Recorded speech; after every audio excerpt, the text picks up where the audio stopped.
Hello, everybody. It's kind of interesting that the microphone was left on, but we knew we needed to do that at least one point during the show. So you got to hear our banter outside of the festival. Managing to somewhat stay sane for this last 2 hours. We're having a lot of trouble getting Mistress on the call. We've been resending codes, but they're not working for her today. We're hoping we can get her on the call. When that can happen, that will be amazing. But for now, I have my co-host Ryan Moen is here with me for this 23rd session we have going. Ryan. It always seems like when we start these things that somebody will pop on. Yeah, right. I think maybe the trick is to just begin, hey, and then maybe when we're live, something will just happen. I'm hoping that this happens. I know Jen has a really cool talk. I'd really love her to speak on it. I'm gonna, I've tried sending. I'm gonna try again. I think it's worth it. So we'll just we'll stay live. Oh, we have her on the line. Just give me a moment. You want to talk to the? Yeah, sure. So as you can see, it's totally grassroots, totally volunteer. And part of that is that we run 100% on donations. We're running this year's platforms paid for via last year's donations, and it'll be the same for next year. So you can go to victfest.org, and you should be able to see that there's a donate button there. So it's victfestrevival.org. And you can just check out all the people that we brought on. Big thanks to them. Nobody's making money off this. Nobody's really on our end is offering more than just entertainment. So it's a gift of love. And I think that everybody's kind of shared that, is that the commonality is just an appreciation for making that space and time.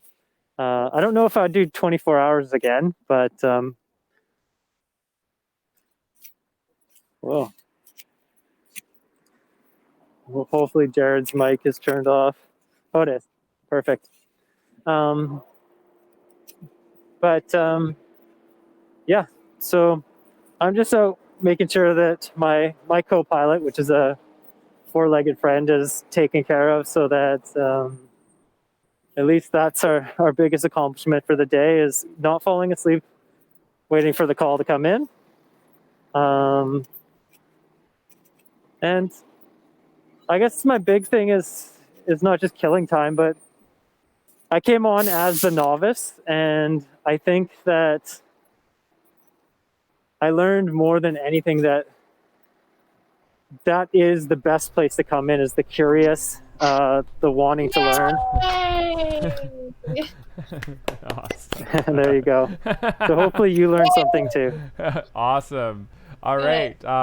Thank you for holding down the fort there, Ryan. I know you were explaining to everybody about what we're up to right now, and I appreciate that. We did get Jen on the call. Fantastic. Jen is with the Mistress. You're our second to last session. We're on session number 22. Sorry, 23? Is this 23? We're at 22 hours, 20 minutes into our 24-hour tea festival that we're doing with everybody. Wouldn't be possible with all you beautiful people watching and participating, and these wonderful presenters and farmers, and this global sort of interactions that are happening. We've had Montreal, we've had London, we've had Japan, we've had China, we've had Vancouver, we've had Victoria, and now we have Salt Spring. Jen, you want to tell us a little bit about who you are, so we can understand a little bit where you're coming from? Oh, sure. My name's Jennifer, and I got into tea 20 years ago when I was living in Taiwan, and I had a tea aficionado family who really threw me in the deep end of exquisite teas. And from there, it's just been a love affair, and I've had 2 small tea companies, and now I live on Salt Spring, and I have a tea school where I teach the art of tea ceremony and about tea culture. And I really enjoy writing about tea and philosophy and ideas. And my main focus is on reclaiming our attention and how tea is a tool for that. So I've prepared a talk for today, and I'm looking forward to sharing it with you all.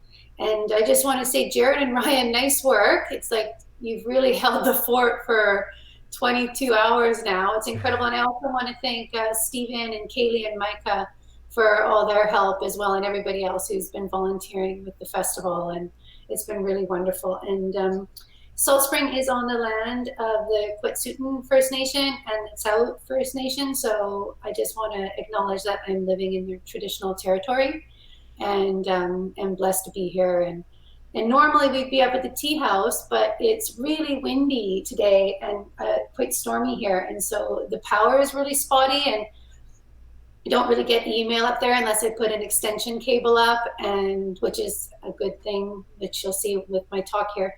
But that's why we're in my home. And I just also want to say that this is a work in progress. So if you have questions, and I'd love feedback. And also, I know we've got some really amazing listeners that have a greater tea knowledge than I do. So as I'm speaking and you're like, oh, Jen, you should read this book, or, speak to this person, or did you know that this happened? Please send me an email so I can add it to the talk. And any comments, please put in the feed. I would love that. And so can I just get going, Jared? Yeah, here? lovely. Yes, let's hear Okay. this conversation. I mean, the rebellion. It's your talk today. Rebellion in a teacup. Yes, it's called Rebellion in a Teacup. Okay. Awesome. And I'm not going to attempt to detail the history of tea nor focus on political upheaval, but rather my intention is to show how a simple leaf can be a catalyst for collectivity, commonality, reciprocity with the natural world, and a tool for reclaiming our imagination and our attention. So any good tea talk begins with tea. So Jared, have you got some tea there? I have something from the folks at Camellia sinensis. That's a treat. It's it's a what am I drinking? I'm drinking a 1970 puer. So this is Oh my goodness. yeah. This is keeping me. I have never been so awake. If you want to get through 24 hours, this is what you do. You just like these exciting, amazing people and exciting, amazing teas. That's how you do it. Yeah. Yay. Yeah. Really. So I'm going to make a tea here as well. And one thing that is like a nice practice, and I can see you're on the move, Ryan. So I'm going to ask you to join us for tea when you get to your destination. So a nice way to start your morning, or anytime you have tea, and part of this reclaiming and rebellion in a teacup, is just when you boil the kettle to just sit and be still and sort of use it as a moment for mindfulness or meditation or whatever you wish. And don't worry if you get bored. Right. Rest in that uncomfortable sensation, because we're conditioned to always engage. And so we're forgetting how to daydream and how to relax into the spaciousness. So I'm just going to boil my kettle, and maybe we can all just sit quietly for a minute while this happens. Lovely.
Okay.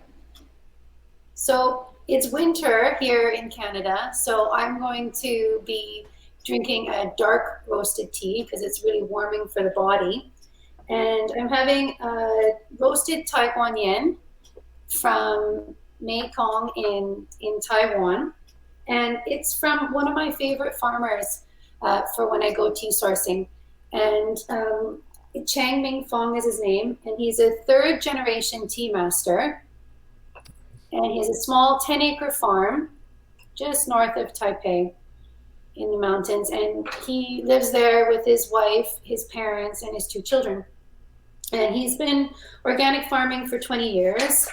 He restored his family 10-acre plantation back to organic after recognizing that chemicals on the teas were killing the surrounding vegetation and the insects.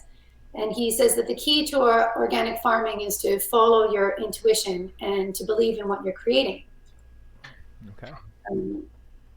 Recently, I read this amazing and very in-depth and well-researched book called Braiding Sweetgrass, Indigenous Wisdom, Scientific Knowledge, and Teachings of Plants by Robin Wall Kilmer. And in the book, got my teapot. I love that book, by the way. Isn't it? Oh, it's such a exquisite, slow burning read that brings you just think about it for days afterwards after each chapter. She writes in it, she says, a species and a culture that treat the natural world with respect and reciprocity will surely pass on genes to ensuing generations with a higher frequency than people who destroy it. The stories we choose to shape our behaviors have adaptive consequences. And so Ming Fong's response to the degradation of his family's tea farm's ecosystem because of the chemicals has bestowed on his 2 children a deeper understanding of our responsibility to steward our shared world. And I also allowed his courage to risk restoring tea fields to organic, knowing that he had 3 generations to support, and during a time when the perception of productivity is paramount. That's where success in the monetary-based consciousness lies. And for me, this reifies an ecosystem of activism, and it's one small example of what rebellion in a teacup is. Right. Wow. Okay. So I gotta pour myself some tea here. Awesome. So how is tea a rebellion? Right. Tea is accessible. It has permeated social stratification and national borders. It is recognized for its health benefits as well as offering a quiet sanctuary and an arena for social discourse. Those who drink tea cherish it. It is non-dogmatic and is a point of common relation. In our current socio-political climate, we desperately need accessible forms of everyday ritual which are universal, promote peace, and foster human connection. What we're investigating here is the aesthetics of refusal and how the daily ritual of tea can anchor itself in contemporary culture and shape the gaze of participants in such a way that they become capable of discovering alternatives to mainstream consensus and develop their own independent narrative. Why is this important? Each epoch presents challenges that affect the social fabric and requires courage to think critically and stand up for injustice. As Douglas Rushkoff puts it, our technologies, markets, and cultural institutions, once forces for human connection and expression, now isolate and repress us. We've been hijacked by technology, so much so through our commodified worldview that our greatest asset is our attention, and we're living within the attention economy. social platforms like Facebook, Instagram, act as dams that capitalize on our natural interest in others and an ageless need for community, which is so frustrating to our most innate desires and profiting from them. The mediascape through AI, analytics, and algorithms is eroding our sovereignty, our sense of self, and our ability to think critically. Currently, there is no legislator ensuring the ethical development of technology, and we are left to map our own discernment in a landscape with no compass.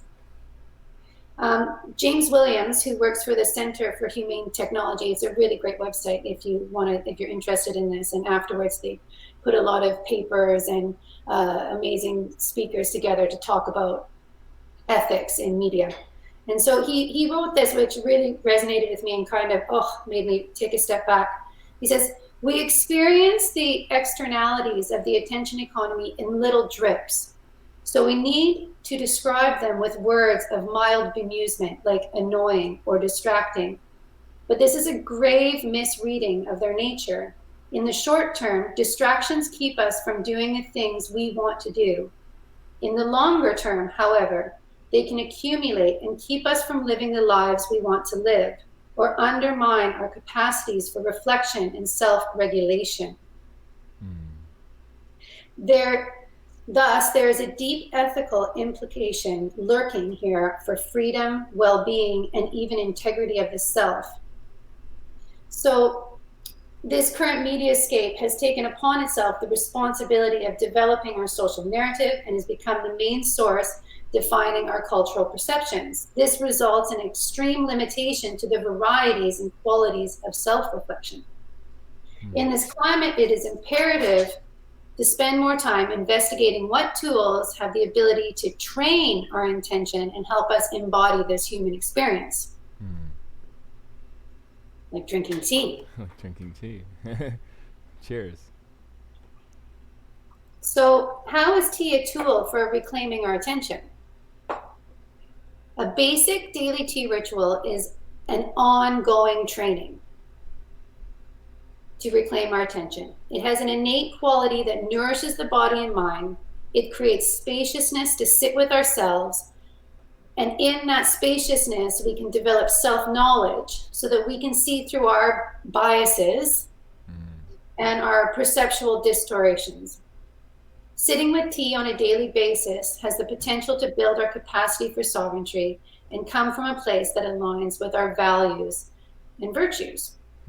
This is really important with the election and all the sort of events and the disparity and the segregation that's happening. And so realizing our own place in that and being able to have discernment and focus is really key. And so by sitting with tea quietly every day, we're slowly allowing the mind and the body to come back into itself and sort of unplug and sort of integrate ourselves back into ourselves. And so you say, Jen, how do we drink tea this way? Yes. So Thich Nhat Hanh, in his Zen Mastery, describes drinking tea like this. He says, when you hold your cup, you may like to take a deep breath in,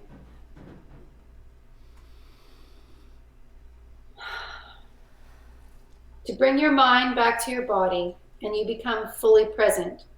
And when you are truly there, something else is also there, life, represented by the cup of tea. In that moment, you are real. The cup of tea is real. You are not lost in the past and the future, in your projects or in your worries. You are free from all these afflictions. And in that state of being free, you enjoy your tea. That is the most of happiness, and that is peace. So,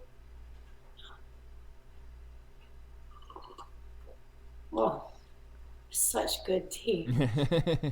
Really good. I'm going to bring you some next time I come to the shop, Jared. We're doing it. And you know what? This is close enough that I think I have a little plexiglass sort of tea sharing station that can happen. So if you do make it over, this is like COVIDable, like without the transmission of said COVID, there can be tea. There's a little like window. The guy who built it for me called it the prison tea making station. It's like, passing things back and forth between to the little sliding door. We just need a phone. we can. How does it taste? Just for a moment, vodka, please, Jared. This is I'm sure you. A thought that comes to mind as you're speaking is just when we were talking to Tim at Postcard Teas about tea bags and ready to drink teas, just how that seems to be the end game here of our inability to focus, and this distraction of our attention is it takes away this opportunity for self-polishing and self sort of centering that we gain when we're really present with a tea. Is these quick answers, these quick attention deficit sort of encouraging ways of working with the tea. It's really important to utilize this power that we can exercise by allowing for that space that you're talking about. Definitely. So I'm almost done. I've got a little bit more to go. Yeah, please. Yeah, sorry, I didn't want to say that too soon. No, it's okay. I was hoping to have a back and forth between, because I'm really just developing this talk, I'm an essay, so feedback is wonderful. Okay.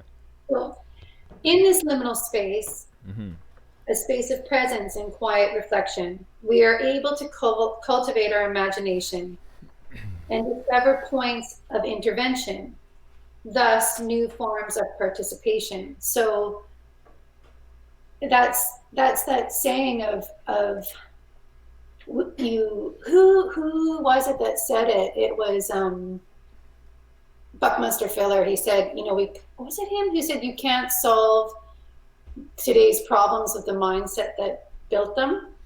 Oh, interesting.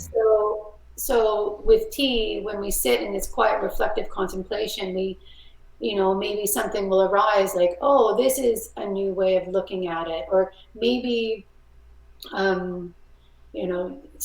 gathering with these people, we can create this. And maybe that will lead to some sort of, altruistic agency that can help move it forward. And another beautiful part is that tea is a simple leaf.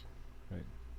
It's pure, it's from the earth, it carries a resonance of the soil and the rain and the wind and the farmers who grew it and the process. And through embodying this clear encounter with tea, it's able to bring us closer to the natural world, which is something that I fear a lot of us are drifting away from. And while we drink tea, we enhance our presence and our awareness with our relationship to the earth and our surroundings. And so I'm going to say another quote from Robin Wall Kilmer, because I was so moved by the book Braiding Sweetgrass. She says, "We need acts of restoration, not only for polluted waters and degraded lands, but also for our relationship to the world. We need to restore honor to the way we live, so that when we walk through the world, we don't have to avert our eyes with shame, so that we can hold our heads up high and receive the respectful acknowledgement of the rest of Earth's beings." And this comes into a place where, as we're living in these hurried pace of life and trying to always keep building and progression, we drift further from the natural world, and through drifting away, we lose context of its value. And we need to connect to nature in order to care about it. So, yeah, the carrot story always moved me. The child who's participating in growing a garden and understands where those carrots come from, and the enjoyment that develops as a result, and the understanding of that connection of soil to care to finish production, and just how much of a difference that makes on an entire way of thinking and an entire lifetime, just by being able to connect in that way from a really young age. Definitely. Sorry. No, it's okay. Yeah, no, my daughter, we are involved in the community garden here. It's like everyone in our neighborhood has this community garden. It's definitely it's been interesting. It's had its ups and downs, with the idea of it's an actual shared, not everybody has their own plot, but we actually all work together to grow vegetables. And everybody in our neighborhood is eclectic and determined and has their own view of how things should be done.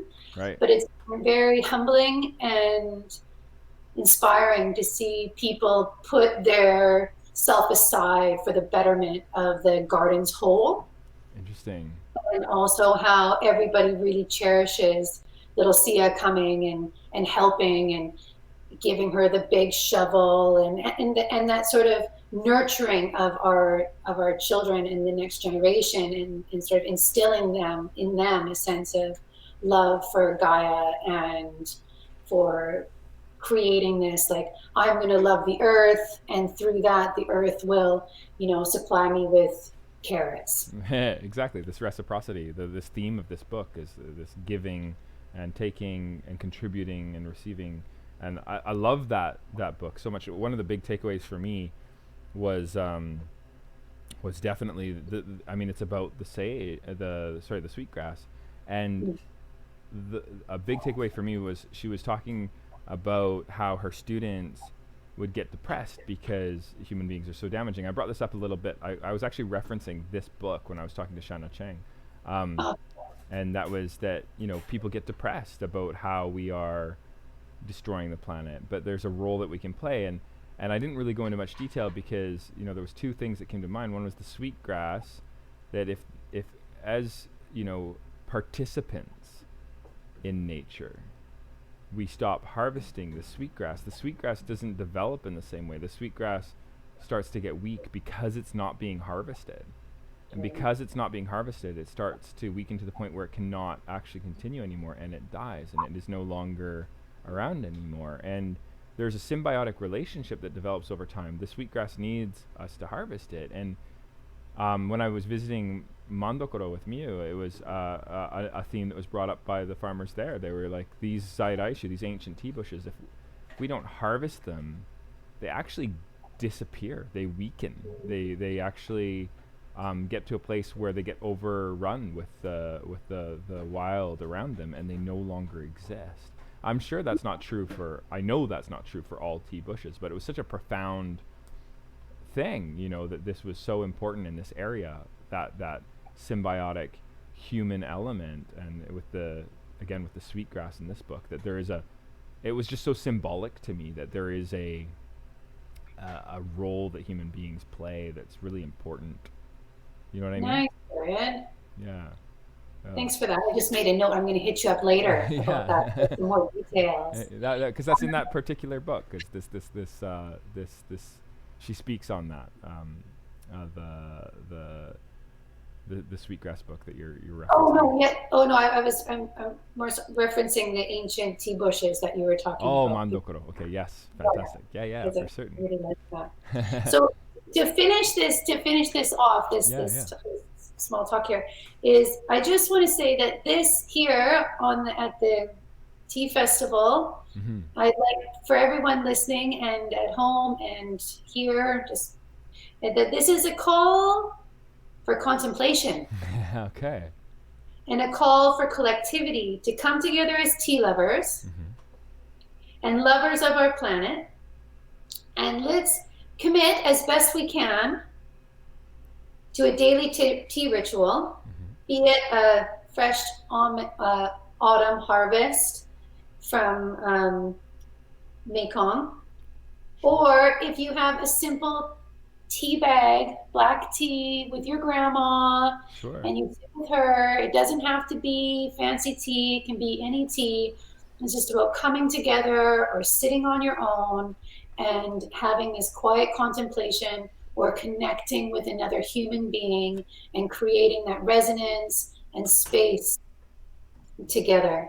And I think that the more people that do that and the more tea lovers that contribute to that, we can really generate momentum for more people to join our rebellion in a teacup. Okay, yeah, no, I'm in. I mean, if one thing this 24 hours has taught me is just, yeah, the importance of just that, you know, just seizing your moment and well, not even seizing's not the right word. Oh no, you! I remember when you first talked to me about the festival. You're like, Jen, next month we're gonna do this and we're gonna like this, and you're like, I was like, oh, whoa, Jared, okay, wow, I think we can do it. Yeah. Oh.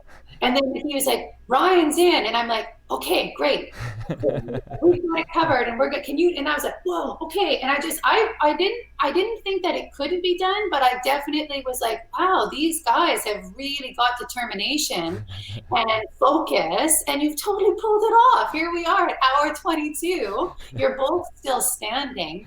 When you said you were going to be up for 24 hours, I was like, yeah, great, Jared. And here you are, the pair of you. I love it. You know, and it's interesting. We've almost made it through safely too. We have Olivia from Treasure Green is supposed to come up after you, but apparently there's been an issue, and it's going to be a little bit of a challenge for her to join us. So we actually, I think if you're game, we can go a little bit longer with this discussion and talk a little bit longer until we can confirm that Olivia can actually join us. It may turn out that we drink Olivia's tea, but we don't have Olivia with us. Do you have Olivia's? I have some Treasure Green tea in my tea cabinet I could get too, just for that. And Olivia is a very fascinating woman. She was one of my very first tea teachers. Maybe you could talk to us. You know, like, is there a way to link up what you're talking about? I'm certain there is, to what you've been talking about in this discussion and this the rebellion in the teacup, and what Olivia brings to the table. Yes, Olivia is. I don't know. She's not only a tea master, but she also works with Gongfu, and has a strong lineage within that. And I don't want to share too much because I don't know where her boundaries are with sharing with that. So I'm just going to leave it there. But let's just say that she's a very skilled and very well refined and crafted. I might even say shifu. Okay. And in her tea shop, which I think are one of these sanctuaries that people can go into. In Vancouver, for those who are watching. Pardon? For those who are watching, it's located in Vancouver. Yeah, it's located in Vancouver. It's on East Georgia, and it's called Treasure Green Tea. It's beautiful. It was the first Chinese tea shop in Chinatown, opened by her dad, I think in like 82 or 83. Amazing. And yeah, she's got an amazing aesthetic, Olivia, and gets really nice teas. Yeah, she gets wonderful teas. Yeah. And she goes every year and sources them herself as well, which is really inspiring. But with tea houses, a good friend of ours here, Deborah Campbell, she wrote the book Disappearance in Damascus. Okay. She's a journalist, and she travels to these war-torn areas and lives for, like, if not months, but years. I know she had spent many years in the Middle East. And we were talking about tea one day, and she was saying that what she found so fascinating about tea in the Middle East was that you'd be out on the streets, and it can be a bit chaotic at some times, especially in the more like war-torn areas. And she said that tea houses were these beautiful sanctuaries where you would pop into the tea house, and it would be peace, and everybody would be chill, and it was like everyone left their politics at the door. Interesting.